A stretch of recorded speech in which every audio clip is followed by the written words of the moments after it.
Here about is that the recommendations address not only people who are undocumented, but non-citizens generally, right? So if there's someone who may have legal status, but ICE has an interest in interviewing them, for example, a green card holder, others with legal status in this country, they're also subject to our recommendations. So I just want to make sure that it's not, that we understand the population whom this is addressed potentially.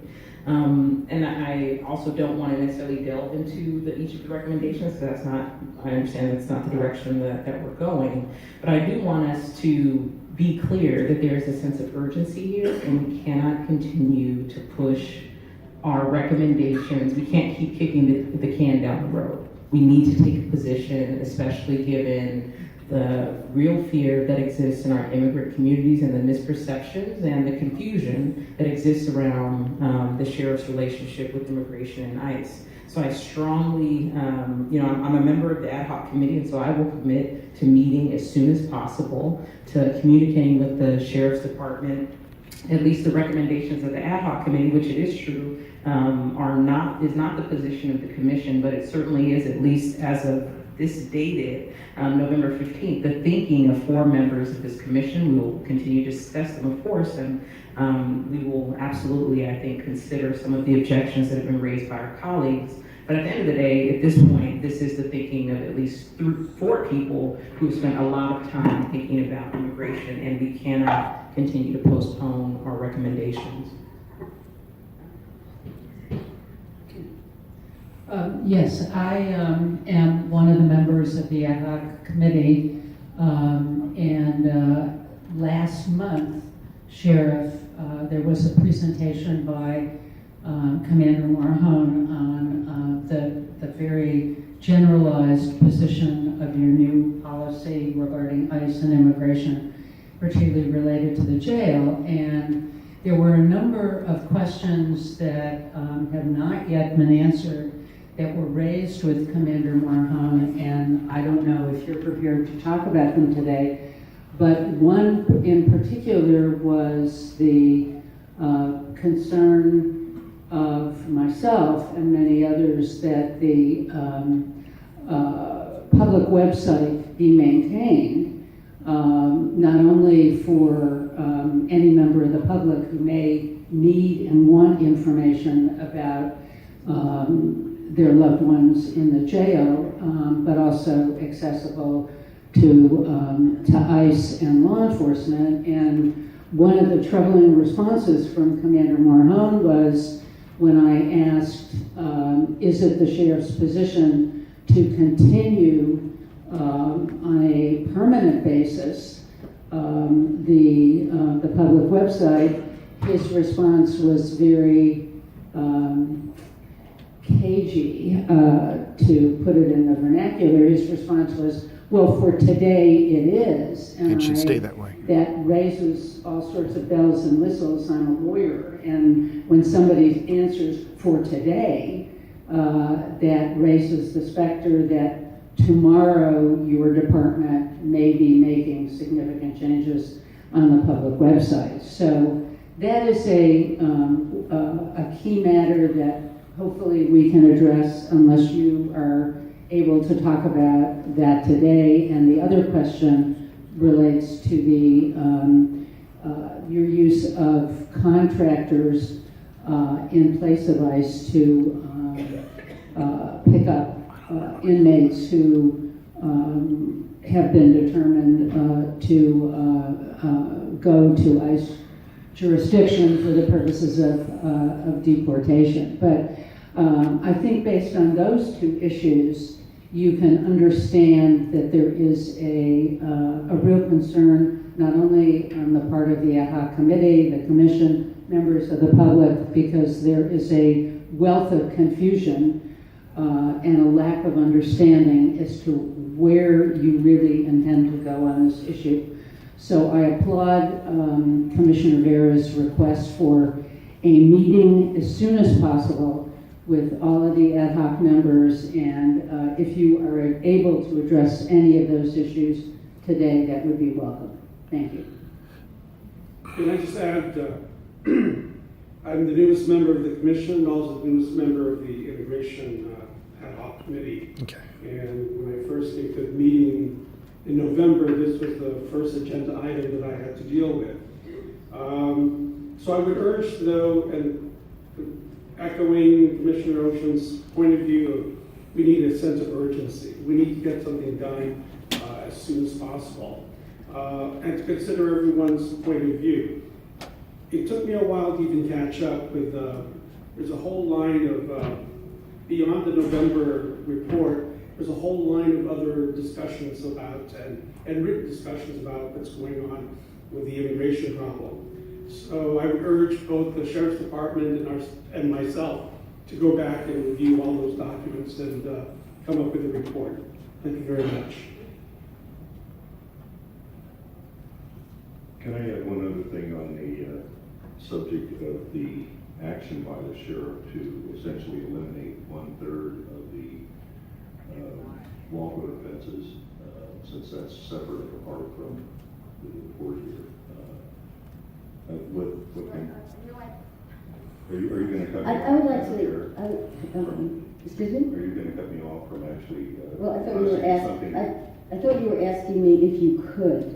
Well, I always ask permission, but I mean, and I'm going. Well, I was gonna comment on it, but go ahead. My turn, but. Go ahead. Okay. Go ahead, Commissioner Okay, Bonner. so Whoa, the drama. concern, I mean, Commissioner Rubin talked about one concern, but Commander Morone, when he spoke to us at our last meeting, basically informed us that a decision had been made by the Sheriff's Department to remove 1/3 of the offenses. What? I believe these are all SB 50 offenses. What? After some review had been done. That time, by You the can't way, do he was that. not in a position to tell us which offenses have been actually removed.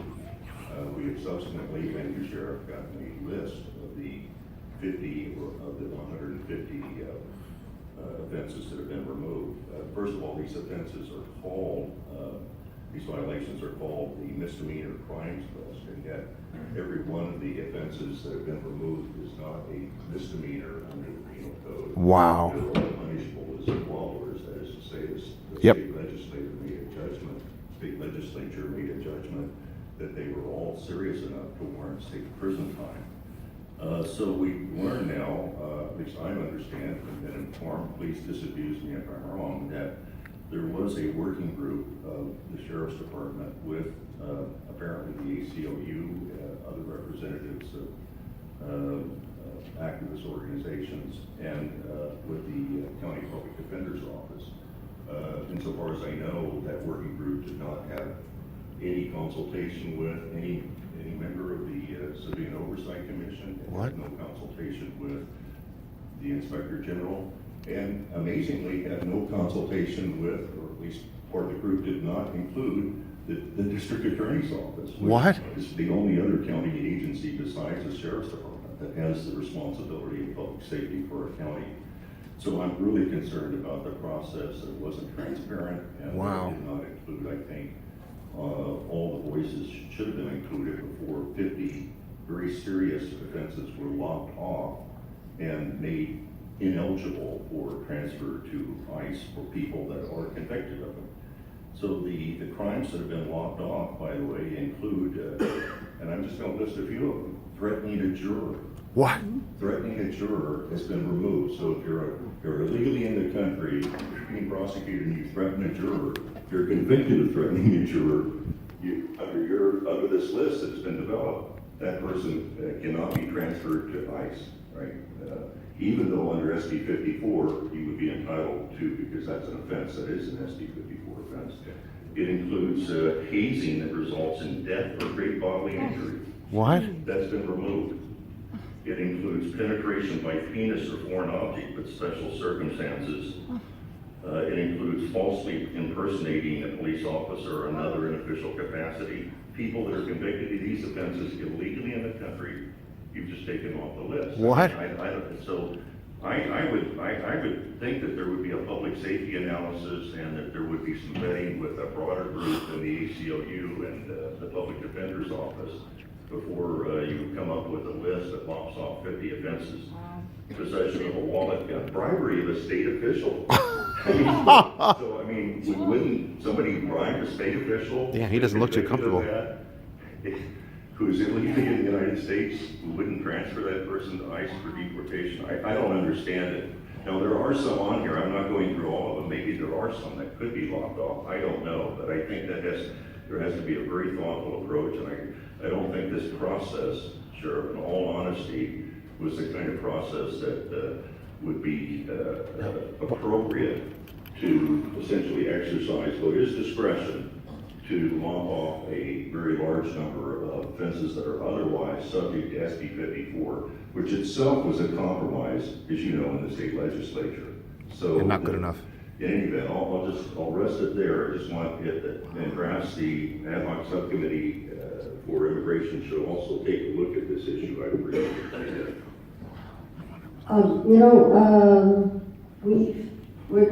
We're going to honor the request of the chair to move this item to vote at another time, hopefully in April, assuming that the committee can meet and look at all of these issues that have been brought up today, and also the fact that the report focused on the last sheriff's administration, so this will give us a little time to interface with the current sheriff's department. But I would like Sheriff Villanueva, if you've heard some things, or anything you want to say before we remove this item for voting from the agenda. Yes, thank you, ma'am. Three items in particular, and one is, first is the list of 50 that were removed were by and large property crimes, and they're filed as misdemeanors, not felonies. No, they're not. So in Lie. essence, none of these ones that are filed as felonies makes them ineligible to be transferred via SB. They were sentenced as misdemeanors, Sheriff. They were not filed as misdemeanors. I can assure you that. And I think Ms. Rubin, who's a former deputy district attorney, will say that they weren't. They may have been pleaded down to misdemeanors, or the That's effect right. under state law, if you're sentenced to less than state prison time, is make the offense a misdemeanor. Doesn't mean they were charged as misdemeanors. Well, I don't want to debate back and forth on. Of course you don't. Litigate this right here, sir, but. Of course you don't. Please continue, Sheriff. Thank you. I understand that the personnel and this group that went through combed through the entire list to see what could be reduced. It would be appropriate, that's the conclusion they arrived at, and I'll support their conclusion. But if you notice from the cry of people in the audience with the signs, someone's saying they were going too fast, someone's saying we're not going fast enough. We got every direction or possibly being pulled. You had SB 54 itself, you had people that said we should have zero cooperation with ICE and everyone should be set free. We had someone in the crowd that wants everybody hung up by their thumbs from the nearest street. And I didn't say that. such a Did you? Wide, panoply of opinions on this. I didn't say that. And my job is to strike a careful balance between all these competing demands. And there's a lot of. I'm sorry, did you want to hang people from a thumb? No, I love people. I wish all people to flourish. I just wish everyone would follow the law. Did you say that about hanging people from thumbs? 1 million. What about you? Did you say that? Every 10 residents in LA County is undocumented. If I have a variation of 1% on the reporting of any significant crime or a serious crime, for example, sexual assault, I have a 1% swing. That means I had dozens and dozens of rape cases that were never reported, which means I had dozens and dozens of predators roaming the streets of Los Angeles County who were never held accountable for their crimes. That's how serious it is, and it's real easy to advocate one side or another about, oh my God, this or that. But when you look at the big picture and just the sheer size of the population of LA County, any shift in any direction is going to generate a lot of victims. And my goal is to reduce the total number of victims possible. And that's the only thing I can do responsibly. And SB 54 strikes a balance. However, we have to recognize it was a political decision, ultimately, because it was not the starting point. If you look at the first piece of legislation versus the last. Are serious violent felonies that eligible for SB 54 being transferred to the custody of ICE? Yes, they are. And some people don't understand that or misrepresenting that fact, but they are. Are we doing everything that we can within our power to ensure the undocumented population has no fear of local law enforcement? We're doing everything we possibly can. We're doing outreach, we're talking to all the different advocacy groups, we're making sure at the station level, we're not using any information that has to do with immigration enforcement in our day-to-day operations in the field, where we're interacting with our community. So I take this position very seriously. No, you don't. There's still a lot of work we have to do. We have to overcome a lot of doubts about the relationship between local law enforcement and federal immigration enforcement. And I'm not gonna do their job. I don't expect them to do my job. And we're just gonna keep the two apart. And we're not gonna get in their way. I don't expect them to get in our way either. And You that's are how getting in their way. there should be that proper relationship between federal immigration enforcement and local law enforcement. Because our job is public safety, and we don't get to pick and choose whose safety we provide. We have to provide it for the entire county of I've Los heard Angeles. this. I've heard this. And that's on that issue. And now there's two other issues that I think you rose. One was about, What is it? Posting the release Go ahead. dates. Yeah. Oh, yeah, the use of the contractor, until we can develop a Star Trek teletransporter, we're gonna have to use somebody at some point to go from point A to point B. Physically impossible to do it outside of that. But the actual presence of uniformed ISIS in the jails was what I sought to eliminate from the beginning, and we did that. And that was the most damaging. Visually, in terms of the impact in the inmate population, seeing uniformed ICE agents operating, interviewing inmates inside the county facilities, that was the most damaging effect that I was trying to eliminate, and we succeeded in eliminating that. But we're still carrying out the obligations of SB 54. So we're not missing any beat at all. We're doing that. There was a third item. It had to do with the public website, the concern about the public The website. public website, again, this is one where you have competing demands, because ICE is using that information to do their enforcement actions. But we also have citizens who have to pick up their loved one in the county jail.